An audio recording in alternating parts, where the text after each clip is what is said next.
Chers internautes de MLTV, bienvenue dans ce journal. Voici le sommaire. Il était une fois l'affaire Boko Omeki. C'était il y a un an, ces personnalités influentes qui ont été citées dans une tentative de déstabilisation, suscitant rumeurs, doutes et interrogations. Retour sur un dossier qui a durablement marqué la mémoire collective. Bonne nouvelle pour les usagers des services de santé. Le ministère de la Santé met à la disposition des populations un numéro vert pour recueillir des dénonciations de comportements inappropriés des agents de santé. Vous en saurez plus dans ce journal. Enfin, Noël Chadaré, ancien syndicaliste et membre de l'UPR, dans un entretien sur Matin Libre, revient sur le sujet des aspirants au métier d'enseignement qui ont nourri l'espoir de se voir reversés dans la fonction publique. Ceci conformément à la promesse des autorités. C'est tout pour le sommaire.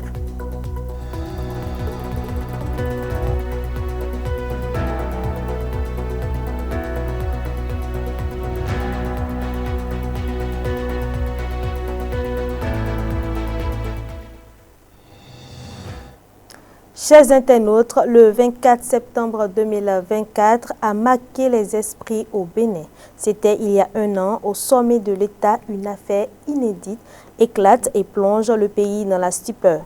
Les personnalités influentes sont citées dans une supposée tentative de déstabilisation suscitant rumeurs, doutes et interrogations. Ce qui paraissait impensable s'invite alors au cœur de l'actualité nationale et internationale. Retour sur un dossier qui a durablement marqué la mémoire collective, l'affaire Boko Omeki.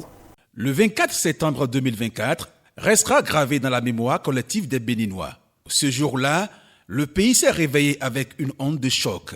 L'annonce d'un présumé complot contre l'autorité de l'État. Très vite, les rumeurs se sont amplifiées, désignant comme protagonistes deux figures bien connues du pouvoir. L'ami intime et confident du président Patrice Talon, Olivier Bokor, et l'ancien ministre des Sports, Oswald Omeki. Pour certains, il ne s'agissait que d'un canular, un montage grossier, difficile à croire, mais pour d'autres mieux informés, la nouvelle sonnait comme une réalité brutale. Quelques heures plus tard, les doutes s'estompent. Le procureur spécial de la Criette confirme la thèse du complot contre l'autorité de l'État. C'est à l'occasion de la remise du dit véhicule et de la somme de 1,5 milliard de francs CFA que la brigade criminelle a procédé à l'interpellation de M. Oswald Omeki et du commandant de la garde républicaine. Dans l'heure qui a suivi, M. Olivier Bokor a été également interpellé par les éléments de la brigade criminelle. Dès lors, l'affaire prend une dimension historique. La presse nationale comme internationale s'en empare. Alors nous tenons le présent point de presse. Il n'est possible, ni à sa famille, ni à nous-mêmes, ses avocats, de savoir où et dans quel état se trouve M. Olivier Bokor. L'opinion publique, elle, s'interroge. Que fera le président Patrice Talon face à celui qu'il appelait encore sa conscience? Comment tranchera-t-il entre fidélité personnelle et rigueur de la République? Le procès viendra apporter une réponse judiciaire, condamnation des deux accusés et de leurs complices. Mais au-delà des peines prononcées, cette affaire aura marqué un tournant dans la vie politique béninoise. Un an déjà, un an que le Bénin a frôlé le pire, un an que la République a tenu bon, non sans fissure. Et aujourd'hui encore, cette affaire reste dans les mémoires comme l'une des plus retentissantes de ces dernières décennies. Quand nous nous rendons à l'hôpital, c'est pour en ressortir en meilleure santé. C'est le cas pour la majorité des séjours hospitaliers, mais il arrive que tout ne se passe pas comme prévu. Chaque année, des dizaines de milliers de personnes subissent des erreurs médicales. Pourquoi l'hôpital se tait? C'est la faute à pas de chance? Les victimes sont-ils souvent conscients qu'il s'agit d'erreurs médicales? Si oui, qui s'occupe d'eux? Plus de détails dans ce reportage de Sabine Kipadé et Toussaint Bossa. Selon les chiffres de l'Organisation mondiale de la santé, près de 20 000 erreurs médicales se produisent chaque année dans nos hôpitaux et conduisent à quelques 2000 décès. C'est devenu la troisième cause de mortalité après les maladies cardiovasculaires et les cancers. Mais qu'est-ce qu'une erreur médicale? Une erreur médicale, c'est un acte posé par un professionnel de santé qui porte préjudice au patient. Elle est à différencier de l'aléa thérapeutique ou de l'accident où ce n'est pas évitable, donc on n'y peut rien. L'erreur peut être évitable parce que elle est commise par faute de respect, de suivi des normes qui sont établies. On doit faire poser l'acte 1 avant de poser l'acte 2. Et le professionnel de santé pose l'acte 2 sans poser l'acte 1. C'est une erreur. Cette erreur peut porter préjudice à un patient. Les erreurs médicales peuvent avoir des conséquences dévastatrices pour les patients et leurs familles, qu'il s'agisse d'un diagnostic erroné, d'une intervention chirurgicale mal réalisée ou d'une prescription inappropriée. Ces incidents peuvent entraîner des blessures graves, des souffrances physiques et psychologiques, ainsi qu'une perte de qualité de vie. On peut citer beaucoup de choses. Tout ce qui peut être subi par une personne humaine peut être le fruit d'une erreur médicale. Bien sûr, lié à une faute, à une omission, enfin à quelque chose qui vient d'un professionnel de santé. Déjà, une infection, ça peut tuer une infection. L'erreur médicale peut amener à la mort, comme ça peut amener à des handicaps qui peuvent être maintenus longtemps. Cependant, les médecins responsables de ces erreurs médicales font face à des sanctions. Au Bénin, nous avons l'Ordre national des médecins du Bénin. Alors, l'Ordre national des médecins du Bénin s'occupe des questions disciplinaires. Et donc, quand quelqu'un commet une faute et que cette faute est portée à la connaissance du Conseil national de l'Ordre des médecins, Conseil national ou Conseil départemental, ils mettent en place le Conseil de discipline qui va analyser les conditions dans lesquelles le professionnel, le médecin, puisque là je parle de l'ordre des médecins, les conditions dans lesquelles le médecin a posé son acte. Est-ce qu'il a respecté toutes les règles déontologiques? Est-ce qu'il a respecté les procédures? Voilà. Et donc, le Conseil de l'ordre va agir sur cela et dire oui, il a respecté, non, il n'a pas respecté. S'il n'a pas respecté, les sanctions qu'il encourt sont dans le code de déontologie. Et il est sanctionné, il peut être suspendu temporairement, une suspension plus longue, il peut être tout simplement averti, il peut être exclu, enfin radié, on dit, du tableau de l'ordre. Les victimes d'erreurs médicales ont le droit à une réparation intégrale des préjudices subis. Cela inclut non seulement le remboursement des frais médicaux engagés pour soigner les conséquences de l'erreur, mais également une indemnisation pour la perte de revenus, de souffrances endurées et les atteintes à la vie quotidienne. Lorsque le patient ou sa famille se plaint au niveau du tribunal, le tribunal s'en occupe également et donne les sanctions qu'il faut. Bien sûr, dans l'un ou dans l'autre cas, le prévenu, celui qui est accusé, il a droit à la défense, il peut très bien prendre un avocat. Et bon, là, le ministère de la Santé se met souvent du côté de la victime et donc peut être même l'accusateur, que ce soit dans une structure privée ou dans une structure publique, c'est sous la responsabilité du ministre de la Santé. Et donc le ministre de la Santé étant informé de l'affaire, il porte plainte, il peut porter plainte au niveau de l'ordre des médecins et attendre la réponse. Et la réponse, elle vient assez souvent, comme il peut porter plainte au niveau du tribunal. Il est essentiel que les victimes d'erreurs médicales connaissent leurs droits pour pouvoir obtenir justice et réparation. Les droits des victimes d'erreurs médicales sont essentiels pour garantir leur accès à la justice et à une réparation adéquate. Il est crucial de connaître ces droits pour agir efficacement en cas d'incident. Bonne nouvelle pour les usagers des services de santé. Le ministère de la Santé met à la disposition des populations un numéro vert pour recueillir des dénonciations de comportements inappropriés des agents de santé. Natacha Mario nous en dit plus. Suivez. S'achemine-t-on vers la fin de mauvaises pratiques dans les structures sanitaires du Bénin? C'est le moins qu'on puisse dire après la mise à disposition par le ministère de la Santé d'un numéro vert au profit des patients et proches. Il dispose désormais de voies de recours face au comportement inapproprié de certains agents de santé. Ils peuvent dénoncer en effet les mauvais accueils, les actes de rançonnement, la vente illicite de médicaments et autres dérives qu'ils subissent dans les hôpitaux et centres de santé publics à travers un numéro vert WhatsApp. Les patients et proches peuvent donc faire valoir leurs droits via le 01 91 44 44 44. Cette mesure constitue un espoir pour les patients qui subissent des traitements inhumains de la part des agents de santé. Grâce à ce numéro, des plaintes par message texte ou audio peuvent être enregistrées. L'objectif est d'améliorer la qualité des services offerts aux populations et de garantir un meilleur accès à des soins de qualité. À présent, éducation dans ce journal, c'est déjà la rentrée et c'est le moment pour chaque élève de faire ressortir son potentiel et rendre fiers ses parents avec des résultats excellents. Comment y parvenir en tant que parent? Comment aider son enfant?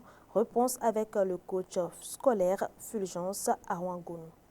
Pour réussir les 9 mois, les 3 trimestres, les 2 semestres et les 5 compositions, il faut qu'à chaque trimestre ou chaque semestre ou pour chaque composition, que nos enfants réalisent ce que nous appelons leur contrat de mission scolaire. Que c'est un contrat entre les parents et les apprenants et qui fixe les objectifs du premier trimestre, du premier semestre ou pour la première composition. Alors chaque enfant doit définir au début de l'année la moyenne qu'il veut avoir au premier trimestre, au premier semestre ou l'intervalle de rang qu'il veut occuper pour la première composition. Je donne un exemple en termes d'objectif global. Je suis au primaire, je dis je vais être dans les 5 premiers, je vais être dans les 10 premiers. Pourquoi pas les 15 premiers?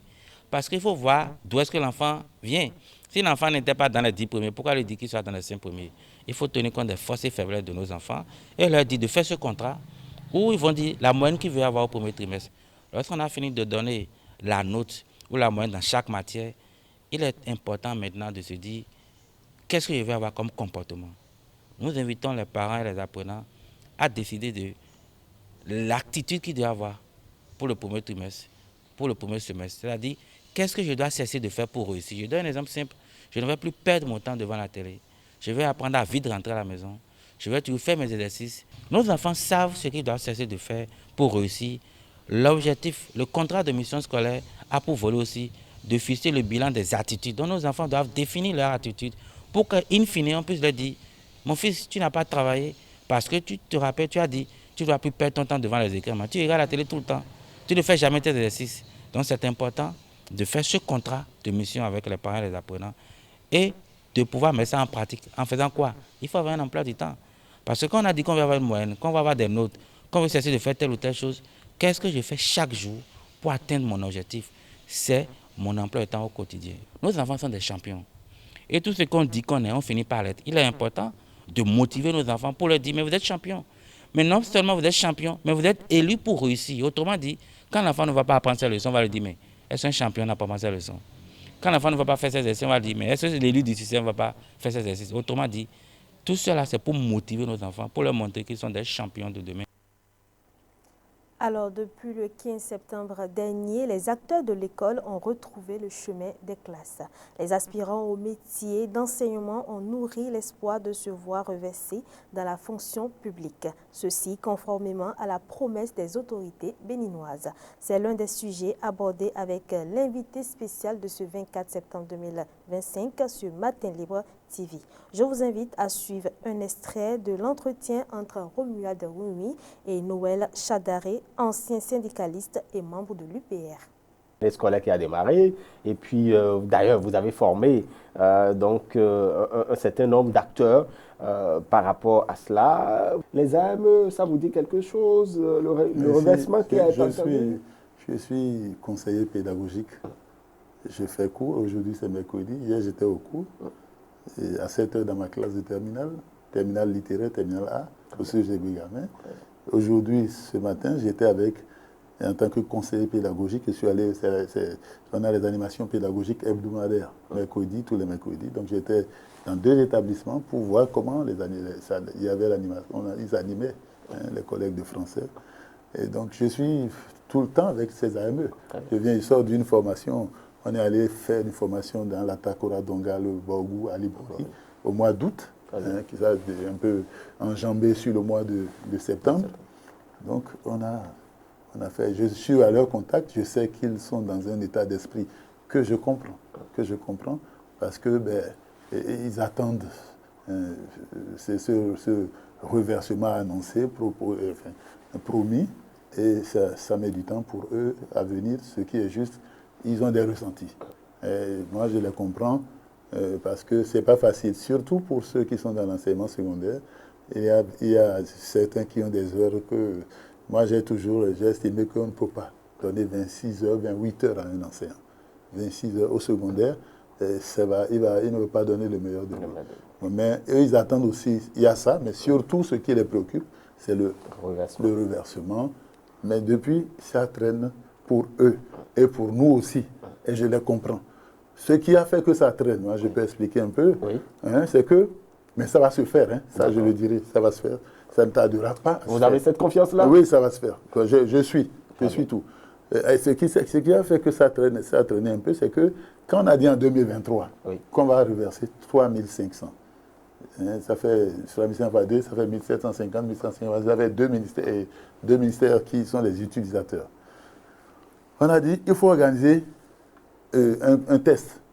Et donc, on a perdu du temps en 2023, où le ministre de l'État, le ministre des Finances a annoncé qu'il est prêt pour payer au MIA de Ouadani, n'est-ce pas? Ça a mis du temps, parce qu'on a dit qu'il faut faire un test. Et on n'a peut-être pas d'accord sur le texte. Moi, j'ai dit non, ils ont déjà fait un texte. En tant que secrétaire général COSI, j'ai dit non. Ils ont fait un texte, il faut les reverser. Il faut les reverser à l'intégralité. On n'a pas les moyens. Alors, ça a traîné, le 2023 est terminé. 2024, on a mis sur pied une commission interministérielle qui a travaillé au ministère de la fonction publique pour définir des critères qui doivent leur permettre d'entrer dans les 3500 pour discriminer, choisir les 3500 sur 33 000 à ce moment. Parce qu'actuellement, ils sont à 35 000 et quelques. Je suis bien les choses. Donc, quand ils ont commencé, ça a mis du temps pour faire ces critères, il a élaboré la commission de travail pour faire des propositions. Mais 2025 était aussi presque pas loin de partir. Et les critères, quand on les a sortis, on a estimé que ce n'est pas des critères c'est les critères qui manquent d'objectivité. Parce que quand vous décidez de privilégier des diplômes au détriment de certains autres diplômes, des diplômes, je ne vais pas aller dans les détails, mais il y a eu des choses qui n'étaient pas... Il vaut mieux le seul critère qui serait objectif. Moi, je l'ai dit.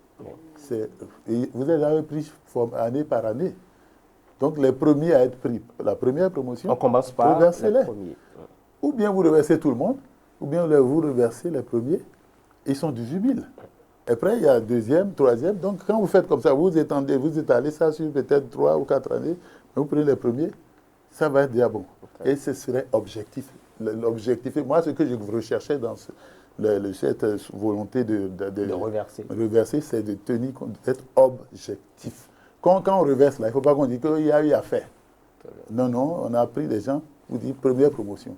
Mais ça fait 18 000. Le pouvoir là-dessus se bat pour ça. Et bon, moi, les dernières informations qu'on a reçues ne sont pas de mauvaises informations pour eux. Mais moi, je ne sais pas à nous de leur annoncer ce qui est prévu. Mais vous êtes confiant de ce que ça va se faire? Non, ça va se faire. C'est pratiquement... Après 2026, alors? Ça, je ne sais pas le timing. Ce n'est pas moi qui ai le timing. Mais je suis presque sûr qu'ils ne seront pas déçus des informations qu'ils auront, à moins d'un changement de dernière minute, mais les informations ne sont pas mauvaises. Pour eux, le pouvoir tiendra sa parole. Le candidat qui est là, c'est lui qui est au ministère des Finances. C'est vrai que ce n'est pas lui qui recrute, il est l'agent payeur, mais il regarde aussi dans cette direction. Quelque chose va être fait et quelque chose de bien. Ils n'ont qu'à garder leur patience. Je comprends leur impatience. Personne ne peut ne pas comprendre. Parce que quand vous êtes dans leur situation, dans l'état d'esprit dans lequel ils sont, on doit comprendre qu'ils sont impatients et qu'ils sont pressés, à juste titre, de voir que les choses se concrétise. Voilà. Le monde célèbre la Journée mondiale des migrants et réfugiés en ce 24 septembre. Un rendez-vous annuel pour rappeler la dignité et les droits de millions de personnes contraintes de quitter leur terre natale. C'est aussi un moment d'appel à la solidarité et à l'action. Reportage Kamash Eke. Le 24 septembre est une date forte à retenir. C'est la Journée mondiale des migrants et réfugiés. C'est l'occasion de porter un regard attentif sur les personnes qui émigrent ou des personnes qui sont contraintes de quitter leur pays. Il y a des guerres un peu partout. Il y a la guerre en Ukraine, il y a la guerre au Gaza, il y a la guerre au Neïma et plus récemment la guerre en Israël. Au-delà même de ces guerres qui sont plus ou moins visibles, n'oubliez pas que nos pays en Afrique au sud du Sahel et dans les zones du Sahara sont en point aussi à une autre guerre.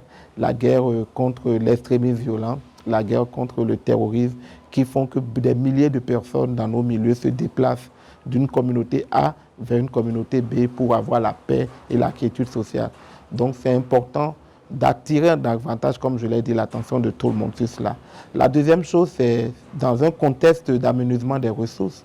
Vous n'êtes pas sans savoir qu'en 2024, par exemple, il y a eu une coupe de 10% de l'aide humanitaire en direction des personnes en situation de réfugiés, et avec le contexte international, l'avènement du président Trump, les coupes budgétaires au niveau de l'aide internationale dans les pays, non pas seulement aux États-Unis, mais aussi dans les pays occidentaux, la réorientation des budgets aujourd'hui dans des équipements de guerre dans un contexte dans lequel il y a la guerre, font que en 2025 et 2026, nous attendons vraiment des coupes budgétaires.